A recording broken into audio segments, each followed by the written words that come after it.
Welcome to river and জঙ্গল। সবাইকে স্বাগত। আহ, আজকে আহ, একটা পার্ট তোমাদের কাছে এসেছি।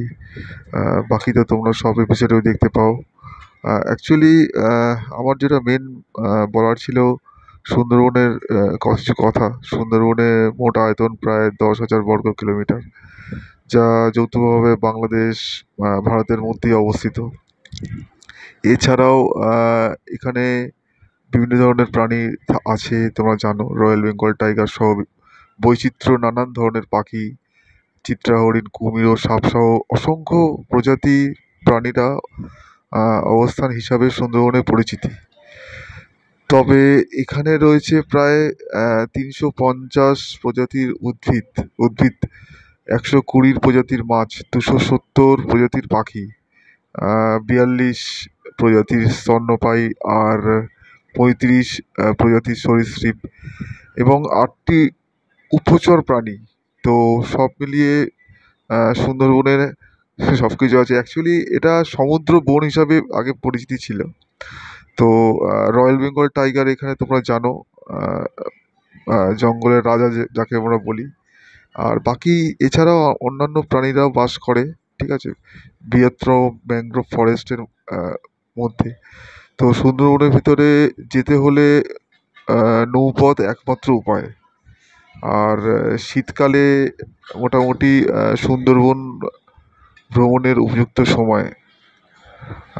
আমার নজরে যেটা ছিল, আমি এর আগেও তোমাদেরকে বলেছিলাম, আজও বলছি যে এখানে আহ, বৈচিত্র্যময় সমৃদ্ধ সুন্দরবনে প্রায় 1,847 বর্গ কিলোমিটার জুড়ে রয়েছে এই নদীনালাগুলো, বিলখাল মিলিয়ে জলকীর্ণ অঞ্চলগুলো, প্লাস রয়্যাল বেঙ্গল টাইগারের সবচেয়ে বাসভূমি এখানে।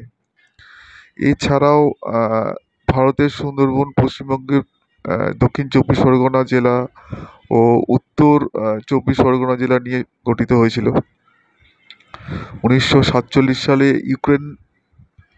ইউনেস্কো সুন্দরবনকে বিশ্ব ঐতিহ্যবাহী স্থান হিসাবে স্বীকৃতি প্রদান করে। আর এই জায়গাগুলো অ্যাকচুয়ালি তোমরা যদি সুন্দরবনে ভ্রমণের ক্ষেত্রে আহ, টলিটক মোবাইল অপারেটর বা সিম কার্ড নিয়ে ভুলেও একবার যাবে না। তাছাড়া এখানে যে পশুগুলো রয়েছে বা যে গাছগুলো রয়েছে, হ্যাঁ, আহ, বিভিন্ন ধরনের, মানে গাছ বলতে তো নানান ধরনের গাছ রয়েছে। আর সরীসৃপ প্রাণী গুলো রয়েছে বিশ্বে, মানে পুরো সুন্দরবন মিলিয়ে। প্লাস এই হরিণ, এত সৌন্দর্য, এই হরিণ তোমরা দেখতে পাবে। আমি গেছি, যতবার গেছি দেখেছি, নিজের চোখে সত্যি মানে অভাবনীয়। প্লাস টাইগার, হ্যাঁ, 42 প্রজাতির, তোমাদের বলেছিলাম 35টি প্রজাতির সরীসৃপ আছে, আর 8টা প্রজাতির উভচর প্রাণী আছে। এই সব মিলিয়ে সত্যি খুব সুন্দর। প্লাস এছাড়াও আহ, মাছ রয়েছে, প্রচুর পরিমাণে মাছ রয়েছে। হ্যাঁ, এখানে মেন যেটা কনসার্ন যেটা ছিল বনের, হ্যাঁ, রয়্যাল বেঙ্গল টাইগার, চিত্রা হরিণ, মায়া হরিণ, বানর, হ্যাঁ, বন্য শূকর, এই প্রজাতি প্রাণীগুলো তো বাস করছে। এছাড়াও কুমির তোমরা দেখতে পাবে, বুনো শুয়োর তো আছে। হ্যাঁ, কুমির, প্রচুর পরিমাণে কুমির আছে জঙ্গলে। যদি জঙ্গলে তোমরা ভেতরে যাও দেখতে পাবে এই কুমির। এছাড়াও বিষধর সাপও আছে, আহ, রাজকোকড়ো, অজগর, এই ধরনের কিছু সাপ তোমরা দেখতে পাবে। এছাড়াও তোমাদের 24টা প্রজাতির চিংড়ি এই জঙ্গলে আছে। তো সঙ্গে থাকো, আরো কিছু কথা তোমরা জানতে পারবে। অ্যাকচুয়ালি আমি দক্ষিণ সুন্দরবনে গেছিলাম আজকে, তো ফিরছি। খুব সুন্দর রাস্তা ছিল, অনেকটা পথ ছিল, 3টে নদী পার হওয়ার ব্যাপার ছিল, আর সেরকম বড়ও ভান্ডারখালি ছিল। একাই গেছিলাম। আর ধুলদুলি বলে তুমি একটা জায়গা বলতে আছে, পারো সেই এই ধুলদুলি যে রাস্তা, ফেরিঘাটে আমরা শেষ চলে শেষে এসেছি অলমোস্ট। সুন্দরবন দেখতে দেখতে রাস্তার পর রাস্তা, এখান থেকে গ্রামের পর ভান্ডারখালি গ্রাম, পার হবো ফেরিঘাট থেকে। এই 8 ঘন্টার জার্নি। এটা একটা নদী আছে, তারপরে আরেকটা নদী পার হতে কুলতলি হবে, তারপরে বাস, ঘাট ক্যানিংয়ের বাস। দিয়ে যাচ্ছি। মানে অভাবনীয়, ভাবা যায় না। সঙ্গে থাকো। মানে এরকম একটা পরিস্থিতি পাওয়া যায় না। কত সুন্দর রাস্তা তোমরা দেখো। আর সত্যি কীভাবে যদি যাবো? তোমরা কখনো ওই মনে যে হয় যে জেটি আছে, আসবো, এটা ভান্ডারখালী সত্যি ঘাট মনে আছে। হয় যে ঘুরতে যাবো, দুলদুলি ঘাটে পৌঁছে গেছি। তোমরা দেখো। আর বেশি কিছু বললাম না, সঙ্গে থেকো। নৌকো ওয়েট করছে, এই নৌকোয় আমি বেরিয়ে যাব। সুন্দর জায়গা।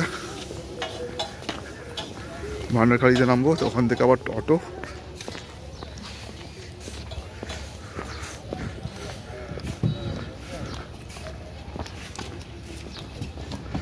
সঙ্গে থেকো।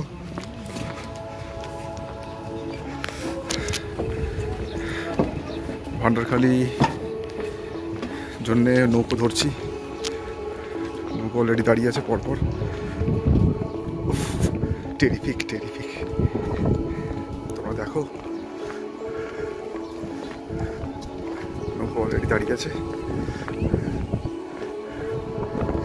এটা একটা চিটি ঘাট আছে, এখনই ছাড়বে।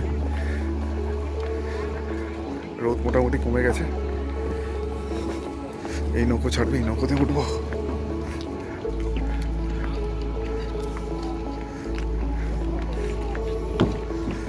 ভান্ডারখালী ঘাট আছে।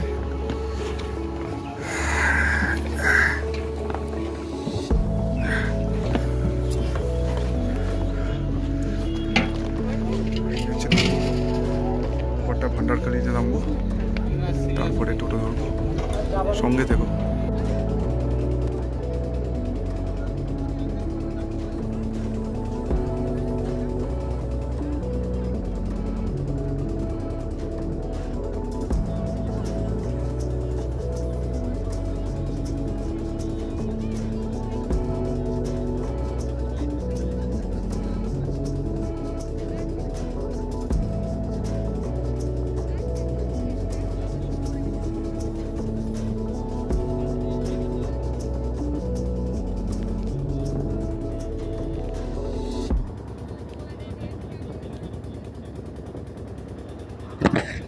যেটা বলার ছিল, তোমরা দেখতে পাচ্ছ সানসেট।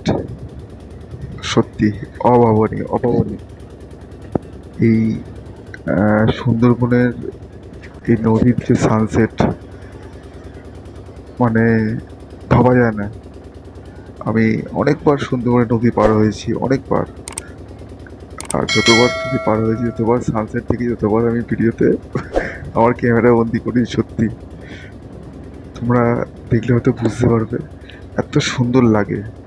এই মানে যখন সূর্য অস্ত যায় না, এই আলোটা যখন নদীর উপরে পড়ে, তা ভাবা যায় না। আমাকে এখনো 3টি নদী পার হতে হবে। এটা হচ্ছে আমার ফার্স্ট নদী পার হওয়া। তো সত্যি খুব ভালো লাগছিল। নৌকোতে ছিলাম। একটা পাড়ে যাবে, সেই পাড় থেকে লোক নেবে, লোক নিয়ে তারপরে আরেকটা মেন পাড়ে যাবে, ঠিক আছে? তো আমি কোনোভাবেই মানে ছাড়তে চাইলাম না। এই দৃশ্য কোনোভাবেই ছাড়তে চাইলাম না। তোমরাও দেখো। আমি খুব মানে আশা করে খুব ভালোবেসে এই জিনিসটা তুলেছি। অনেক অনেক কিছু করে খুব ভালো লাগে আমার, সত্যি খুব ভালো লাগে। আমি নিজের মতো করে এটা করার চেষ্টা করি, ভিডিওগুলো। কুল্লা মানে ফেরিঘাটে নেমে গেছি। আস্তে আস্তে আস্তে আস্তে আস্তে নৌকোটা এখান দিয়ে যাচ্ছে। এই নেবে যে ঢেউ, এই ঢেউ, টোটো তারপরে ধরবো। জল, আজকে খুব ভালো, জলের যে একটু চাপনি হয়েছে, জোয়ার এসছে। সাকসেসফুল। জোয়ারটা দেখলে মানে যদি এখানে আসি জলটা কখনো, দেখলে তোমরা অ্যাকচুয়ালি বুঝতে পারবে যে জোয়ার এসছে। কিন্তু এই যে সূর্যের যে আলোটা পড়েছে, ঠিক সন্দেশখালীতে আছে, অটো ধরবো। এটা মানে অভাবনীয়, মানে অভাবনীয়, দেখার মতো, মানে ভাবা যায় না। সেটা তোমরা নিজের চোখে না দেখলে কিছু বুঝতে পারবে না। অ্যাকচুয়ালি আমি ভিডিওতে দেখাই, চৌমাথার কিন্তু হেঁটে অরিজিনালি যেতে হবে। না দেখলে তোমরা এই কিচ্ছু মিষ্টির বুঝতে দোকান পারবে না। তো চৌমাথা, সঙ্গে এই থেকো। সামনেই চৌমাথা আছে, ওখান থেকে অটো ধরবো, ধরো সন্দেশখালী, ওখান থেকে তারপর নৌকো আবার পার। তো সঙ্গে থেকো।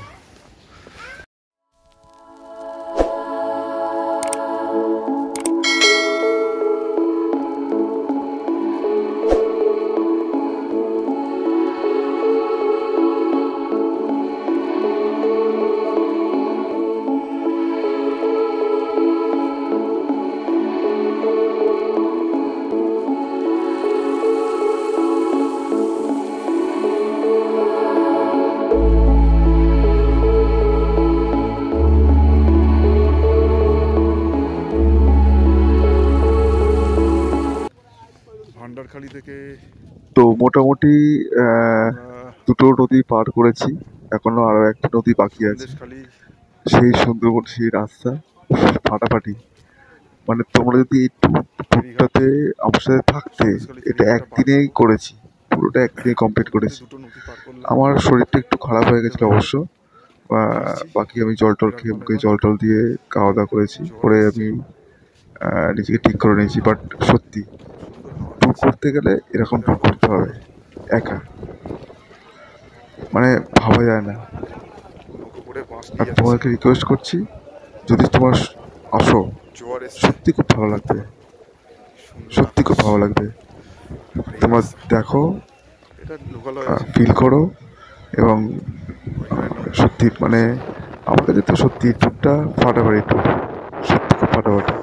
আমার কাছে সত্যি খুব ভালো লেগেছে। সঙ্গে থেকে। বাকি দাদা যাচ্ছে, এই দাদার সাথে আমার পরিচয় হয়েছিল, দাদা কলকাতা যাবে, তো সঙ্গে থাকবো।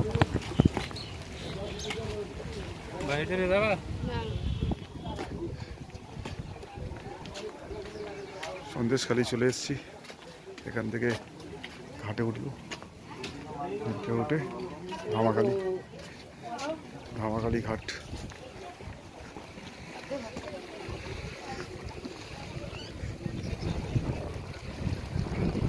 জোয়ার এসছে, দেখো তোমরা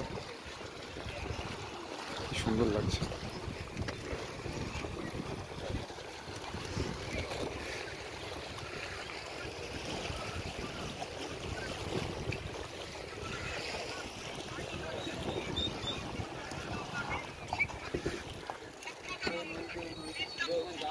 সঙ্গে দেখো,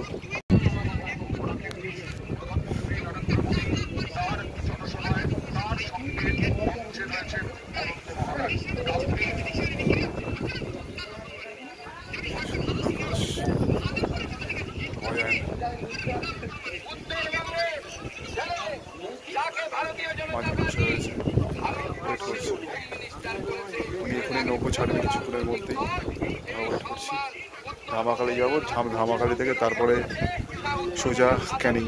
সঙ্গে থেকে খুলনা ঘাটে নেমেছি, ওখান থেকে পৌঁছলাম, এটা খুলনা ঘাট। খুলনা ঘাট থেকে আর একটা নদী পার হতে হবে, এটা হচ্ছে সন্দেশখালি ঘাট, এটা খুলনা ঘাট আছে। সঙ্গে থেকে টোটোতে উঠলাম, এবার যাব হচ্ছে সন্দেশখালি ঘাটে। সন্দেশখালি ঘাট থেকে তারপরে আর একটা নদী, মানে তিনটে নদী পার হলাম। তো যদি তোমরা যদি আসো এই জায়গায়, তাহলে একটা নদী পার না করার সময় পেরিয়ে গেলে তোমাকে আসার পরে তিনটে নদী পার করতে হবে, এটা মাথায় রেখে চলতে হবে।